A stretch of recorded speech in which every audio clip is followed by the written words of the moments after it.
વિરામ બાદ ફરી આપ સૌનું સ્વાગત છે। બેંકોકમાં ઊંચા પગારની નોકરીની લાલચમાં ગુજરાતના બે યુવકોને સાયબર ગુલામી માટે મ્યાનમારની એક ચાઇનીઝ ગેંગે અપહરણ કર્યું હતું, જેમને સુરત પોલીસના ગુપ્ત ઓપરેશન બાદ સુરક્ષિત રીતે પાછા લાવવામાં આવ્યા છે। જેમણે પોતાની આપવીતી જણાવતા કહ્યું કે રિવોલ્વરની અણીએ સાયબર છેતરપિંડીના કામો કરવા મજબૂર કરાવવામાં આવતા હતા।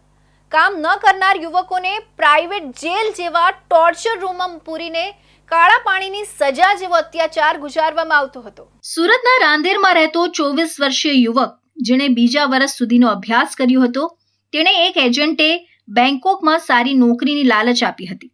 ઊંચા પગારના સપના બતાવીને તેને 20 જુલાઈએ બેંકોક મોકલવામાં આવ્યો। યુવકે ક્યારે વિચાર્યું ન હતું કે આ સપનું એક ખતરનાક સ્વપ્નમાં ફેરવાઈ જશે।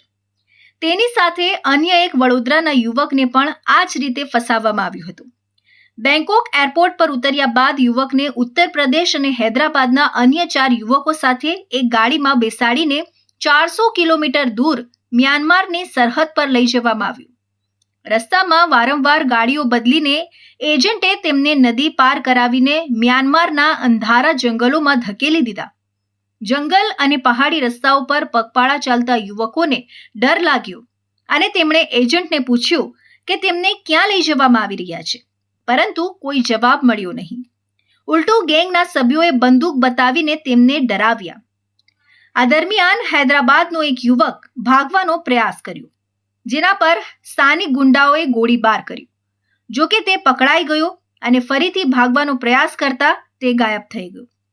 ભોગ બનેલા યુવકે પોલીસને જણાવ્યું કે કદાચ તેની હત્યા પણ થઈ ગઈ હોઈ શકે છે। મ્યાનમારમાં આ યુવકોને કે પાર્કના શાન એસ્ટેટ વિસ્તારમાં આવેલી ચાઇનીઝ ગેંગની કંપનીઓમાં લઈ જવામાં આવ્યા। અહીં તેમને રિવોલ્વરની અણી પર રાખીને સાયબર છેતરપિંડીના કામો કરવા માટે મજબૂર કરવામાં આવ્યા। આ કામ ન કરનાર યુવકોને મારવામાં આવતો હતો અને બિલ્ડિંગમાં બનાવેલી પ્રાઇવેટ જેલ જેવા ટોર્ચર રૂમમાં પૂરી દેવામાં આવતા। ત્યાં તેમને ખાવા પણ આપવામાં આવતું ન હતું। આ યુવકે જણાવ્યું કે આ અત્યાચાર જાણે કાળા પાણીની સજા જેવો હતો। પોલીસના જણાવ્યા અનુસાર મ્યાનમારમાં આ ચાઇનીઝ ગેંગની 50થી વધુ કંપનીઓ સક્રિય છે, જેમાં દરેક કંપનીમાં 200 થી 250 યુવકોને જબરજસ્તીથી કામ કરાવવામાં આવે છે। આમાં માત્ર ભારતીય યુવકો જ નહીં, પરંતુ પાકિસ્તાન, શ્રીલંકા, ઇથોપિયા અને સાઉથ આફ્રિકાના યુવકો પણ સામેલ છે। એવો અંદાજ છે કે 300થી વધુ ભારતીય યુવકોને પણ આ રીતે બંધક બનાવવામાં આવ્યા છે।